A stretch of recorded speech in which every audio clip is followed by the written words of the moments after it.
కడప జిల్లా కలమల్ల గ్రామంలో నిర్వహించే తెలుగు భాషా దినోత్సవ వేడుకలు జయప్రదం చేయాలని కలెక్టర్ శివశంకర్ తోటేటి అధికారులు తెలిపారు. కడప కలెక్టరేట్లోని బోర్డు మీటింగ్ హాలులో రేపు జరిగే వేడుకల నిర్వహణ ఏర్పాట్లపై జేసీ అతిథి సింగ్, డిఎఫ్ఓ సందీప్ రెడ్డిలతో కలిసి కలెక్టర్ సమీక్ష నిర్వహించారు.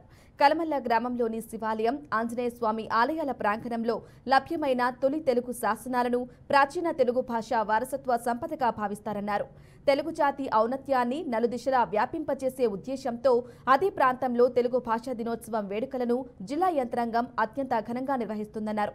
అనంతరం తెలుగు భాష ఔన్నత్యంపై వ్యాసరచనలో గెలుపొందిన వారికి కలెక్టర్ ప్రశంసా పత్రాలు, జ్ఞాపికలు అందజేశారు.